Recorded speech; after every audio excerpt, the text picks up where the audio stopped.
there. We're here again talking to Arlene Espinoza, who had a QHHT session. We're going to talk about the second part of her session because she had an amazing session regarding her husband. And one of the reasons that she called me was because her husband had been shot and killed in front of her in Mexico. She grabbed her kids and just fled the country. So I want to take a few minutes and just talk about Arlene's life before this event happened. So Arlene, what was your life like married to Dennis? What had been going on in your life prior to this event?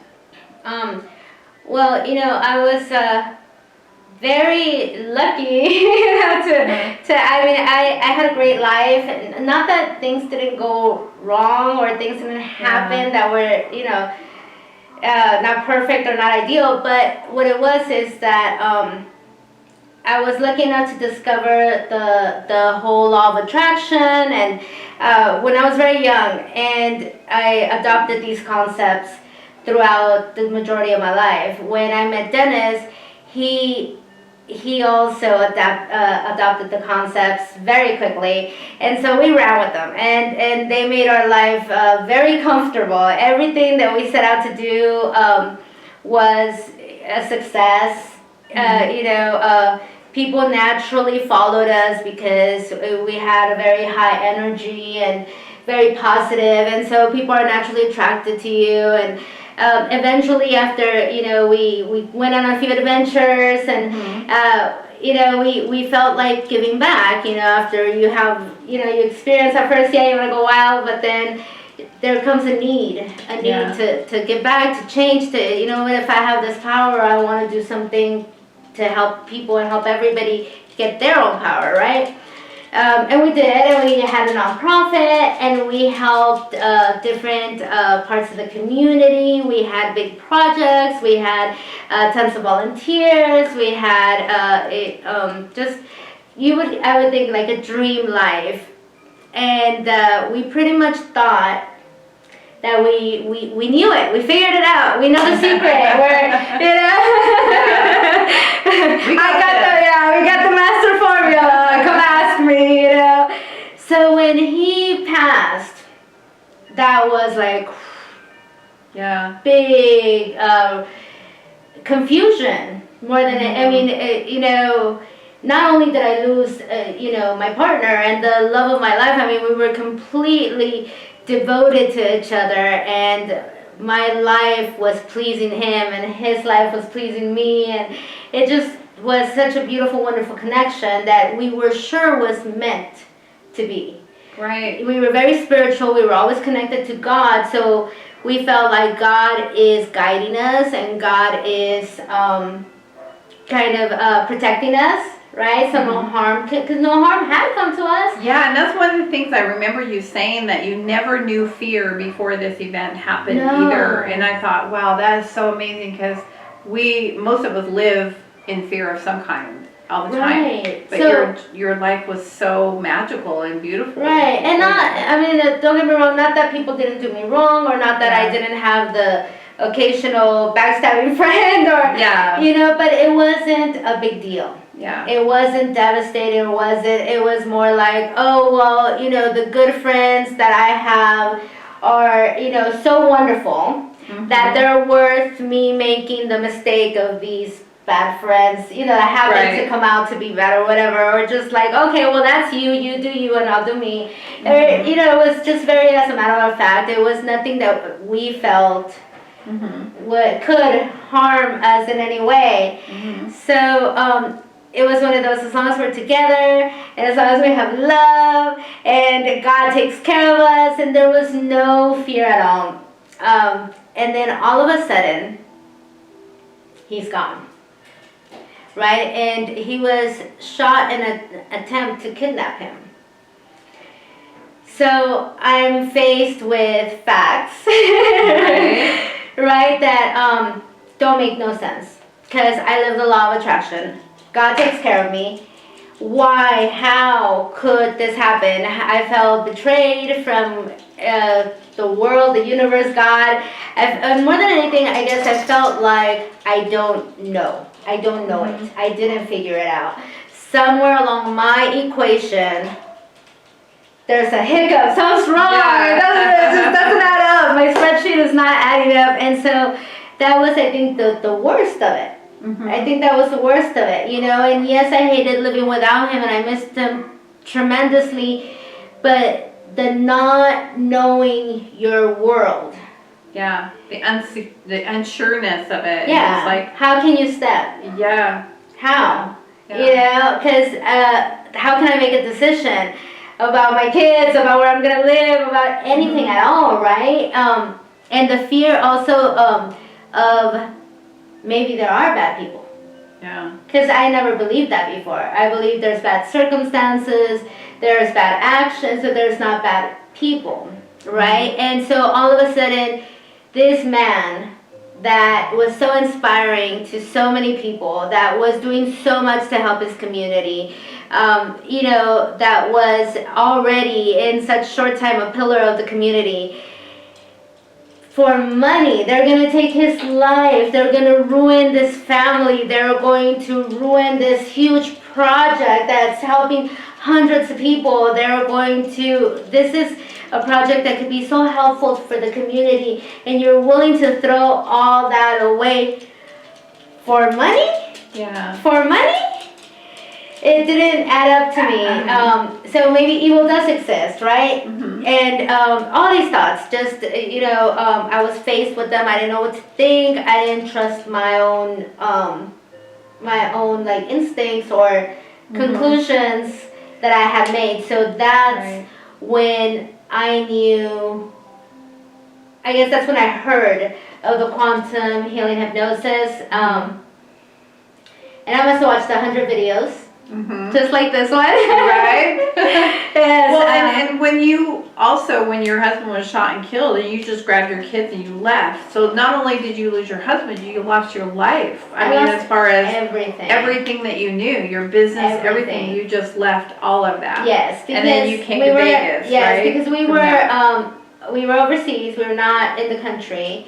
So obviously I'm scared, alone, with the responsibility of my 2 children. Then I have to keep them safe. I don't even know if I'm safe.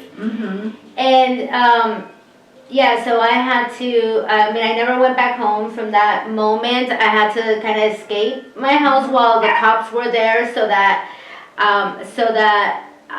they couldn't attack me or try to kidnap me while the cops are surrounding my house.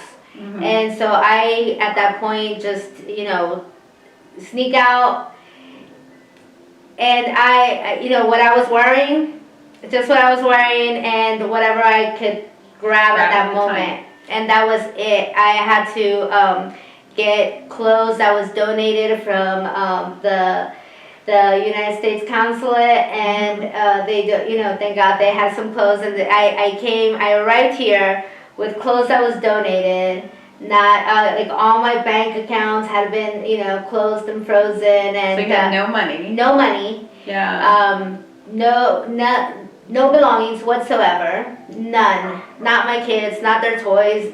You know what I'm saying? Like no clothes for them. No shoes for them. Absolutely nothing. And so when you came here, then you had family here in Las Vegas. Yes. So that's what drew you Well, not here in Vegas. I had a family. Actually in California. And so did you go there first, or did you come here? Okay, so you went there. Because, you know, I'm fortunate to have loving family, and at a time like that, I needed them, and they were there for me, and, you know, that worked out great. So I had a place to kind of cry, you know, and work through that process a little bit. A little bit, yes. And then you came here. Yes. And then you came across the QHHT, and you watched these hundreds of videos. And yeah, because being there with my family, and actually a couple of years went by, and I was like a zombie. You know, I could not move forward. I mean, you know, I couldn't even wrap my head. I couldn't even accept what happened. Yeah. There's no way. I couldn't concentrate. I couldn't think because again, there's all the day kept replaying and replaying in my mind the sequence of events that I should have and I could have. Why didn't I? And at what point did I go wrong? At what point should I have, left? Why didn't I, see this before? Just how could I have prevented it? There's so many things that were just constantly in my mind and I just couldn't get away from it. And I tried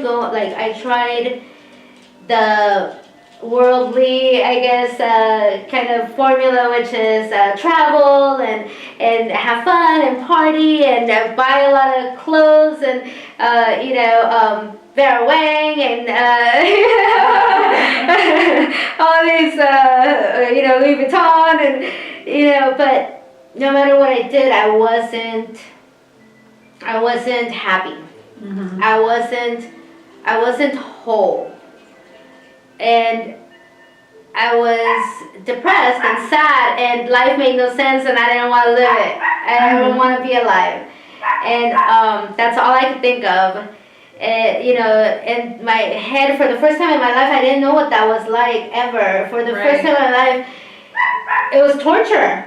It was constant, nonstop, continuous torture, and not like all these thoughts that would just turn into a big knot. And so that's when I decided I needed to, I needed to stop running. Like I needed to stop trying to fill this hole with material stuff because it wasn't doing it.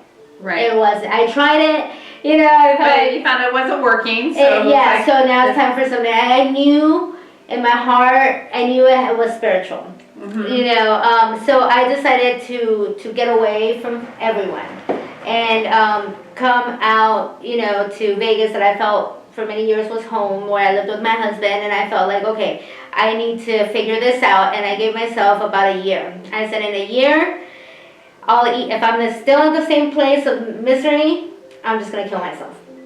But I know I gave myself and life and God and my purpose, because ever since I was a child, I knew I came to save, I knew I had a mission.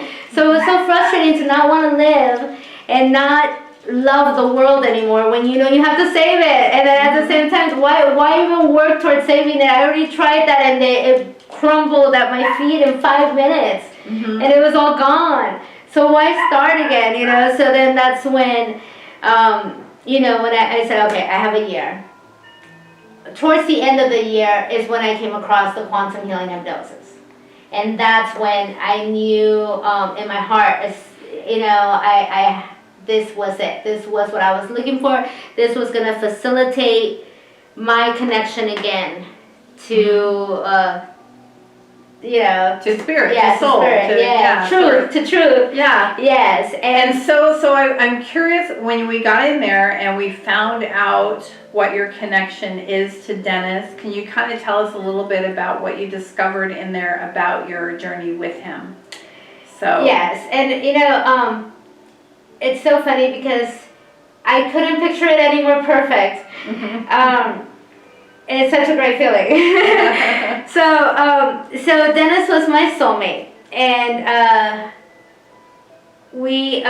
so I wanted to come and be part of this transition, and in order to do that, I had to experience my, the past life that I had in order to set up certain parameters for my this life and my awakening, my journey, and my process.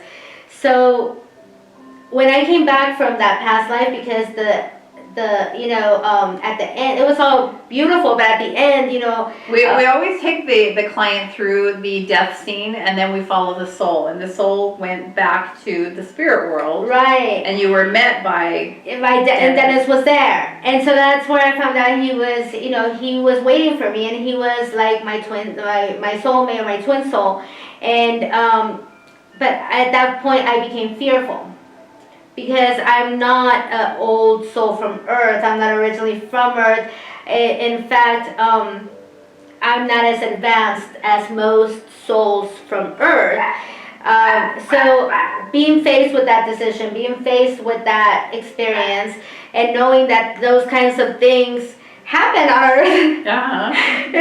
You know, I became a little fearful and like, I don't want to go. I'm not I'm not sure I want to do this, but he knew how much I really, really wanted To do this. So he goes, don't worry, I'm going to, you know, I'll be there and I'm going to help you and I'm going to find you and I'm going to like basically guide you.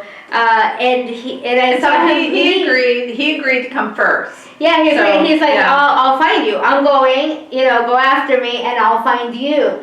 And I saw him in our session. I saw him like jump and go. Yeah, and he was into the world and now, you know, through dreams that have completed, you know, kind of like what went on and the little holes, I realized that he took on the scary part of the journey for me. You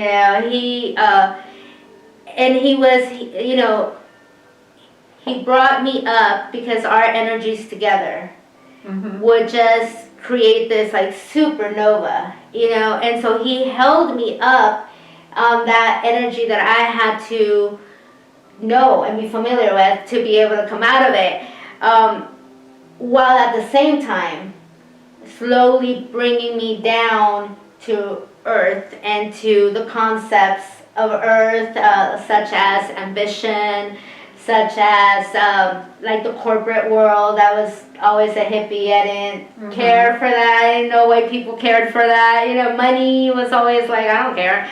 And he was very money driven. He was very, very successful. He measured his success in, like, I guess, earthly terms, and was very much, you know, he taught me the thrill of competition, the thrill of you know, conquering, you know, and being excelling over others, where that was never something I had in me. And so through him, I was able to understand, you know, these things and be involved in them while still holding my vibration high. So, like, he was, you know, involved in so many parts of my journey and helped me. I mean, he was, you know, he's been, it still is, a partner in my life. Right. You know? And so now what we learned through this event was that why did he leave? What did we learn? Why he left? Well, because you guys had an agreement that he would come down here and get you through that part and get you to that point in your life. But then why did he leave? Well, for a few things. So first of all, his death was the catechist that took me to the depths of despair to be able to get those energies and transform them inside of me, and help the process of earth in clearing those energies, and in us humans, people, learning how to transform those energies healthy and productively. And you know, also another thing he was able to do with that was he gave me the opportunity and to do it for myself, to learn that I could do it for myself, that I don't need anyone at all, and that I have the strength inside of me to overcome, you know, I guess the dependencies and the, you know, the feeling inadequate or the feeling insufficient as well. And one thing I do remember about your session is because a lot of times we're able to tap into the consciousness of the soul that has left. Right. And we did ask if we could speak to Dennis. Yes. And I remember being told no. Yes. Because this would not be good for you at this time in your journey. Right. So, because you need to learn how to do this on your own. Right. So that was pretty amazing to hear that, though. Yeah. And why we weren't able to. You know, I was very upset about that in my session because I had gone to a medium before and I had connected with him and it was such a wonderful experience. And doing the quantum healing hypnosis, I thought for sure there's like, this is another opportunity to see him, right? This is me and him, and I'm gonna come see you, you know. But then, you know, when it didn't happen, it was a letdown. It really was. But in hindsight, but you can understand why. I clearly see it. I clearly see it because when we lose someone, all we want to do is go back. Yeah. And my seeing him, my connecting with him would have taken you back. Yeah, would have put me in a place where all I want to do is think of going back and think of, you know, just kind of like, okay, let's pretend all of this didn't happen. Let's go back to the right before it happened, and you know, and more getting stuck in the yearning for coulda, shoulda, woulda, rather than, you know, working on myself to bring the process forward. And what I've learned though, from that, I guess from the struggle, from the missing him, from, you know, my own self-discovery, is that he is with me all the time. He's still very much involved in my journey, you know. Now that I've become more sensitive to the energies, you know, and I guess more aware, right?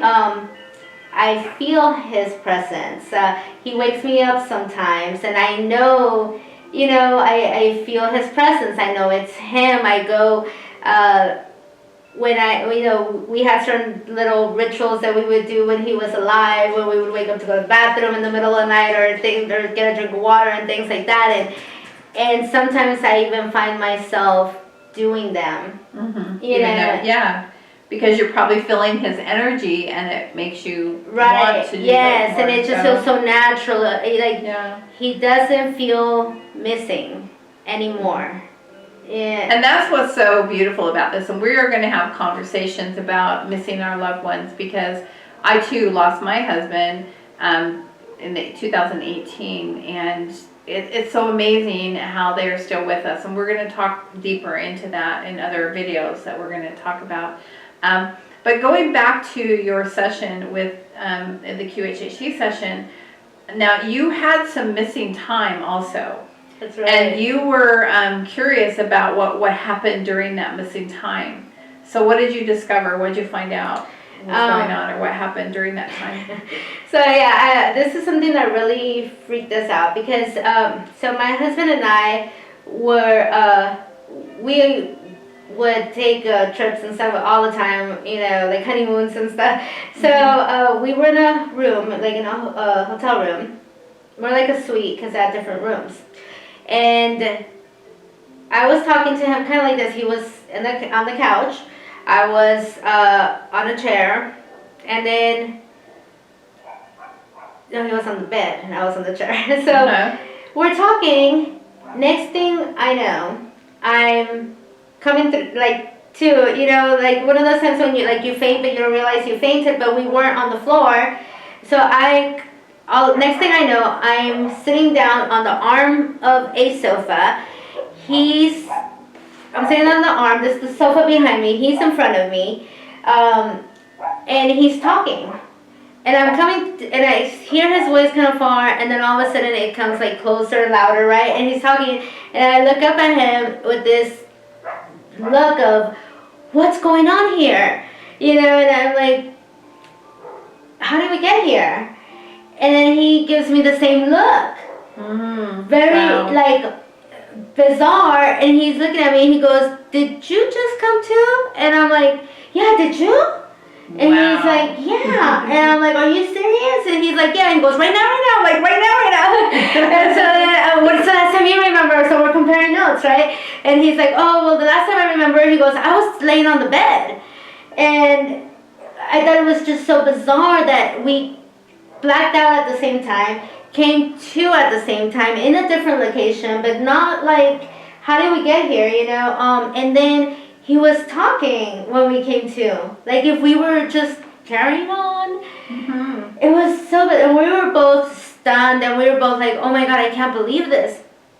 What's going on? Aliens? You know? Yeah, that's the first thing that comes to mind, because you hear those stories. Yeah, so we started like searching. Yeah, implants. Yeah, like, do you have any marks anywhere? You know, but it was always like that whole like, what happened? So that's why I needed to find out what that. So this is my opportunity. And what I found out was that we were actually, our soul, I don't even know what to call it, we were taken, I guess, yeah, by guides, by, By other their spiritual teams, removed them from the place that they were and took them back into the spiritual realm because they had a message for them. Yes, and the message was, like, they wanted to remind us that this was going to happen. They wanted to remind us so that it wasn't a shock, so that, we were prepared spiritually, emotionally, and, even like mentally and physically, that we were prepared because they knew how immersed we were into each other. And so if they hadn't have pulled him, this is what I'm gathering from it, if they hadn't have pulled you up there to prepare you for it at soul level, you could have gone off the deep end. I think at this point, Absolutely. When this event happened. Absolutely. So by taking them up, by taking your souls up into that other level and reminding you, then the blow wasn't so difficult. I mean, it was very, very difficult from the human aspect of it, but your soul was reminded, both your souls was reminded of what you had agreed to, because you both had agreed to this before you ever came here. So by agreeing to that, they were just reminding you that this is coming up and this is happening, so that it wouldn't be quite so traumatic. So, right, yes, and that was such an awesome understanding as well, because I was able to realize to what extent this was correlated, to what extent I knew about this. And afterwards, memories came back of things that happened leading up to that event that also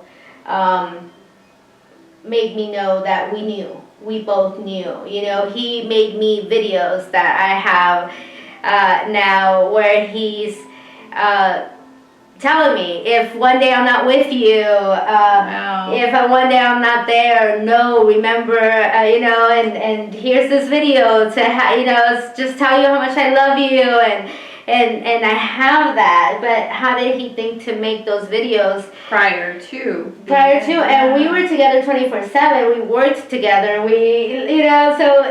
All of our activities were together. It was very odd when we weren't together, so why would he feel the need to do this? And then also, I remember one day I was in the shower too, and I wasn't noticing what I was thinking, and I was thinking something along the lines of, I hope, if he's gonna die, I'm not ready for that. I don't want that to happen yet. And but I guess I can't be too old when that happens, because I have a lot of work to do. And these thoughts were kind of rambling in my mind without me being conscious of them. And then all of a sudden I realized what I was saying or what I was thinking, and I was like, whoa, I need to get rid of that. What am I thinking?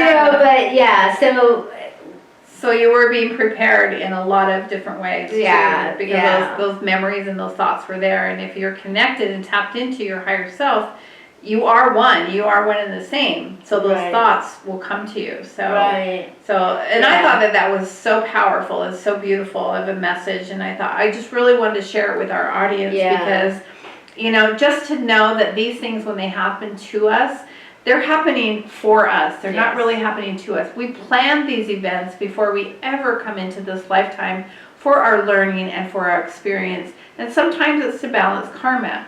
But in your case, it was just, there was a whole bigger picture.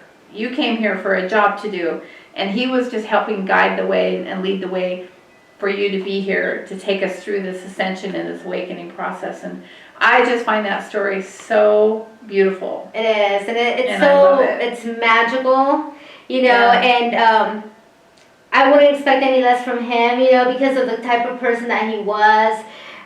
The way, every single one of his actions, every single one of the events from the moment we met now makes perfect sense.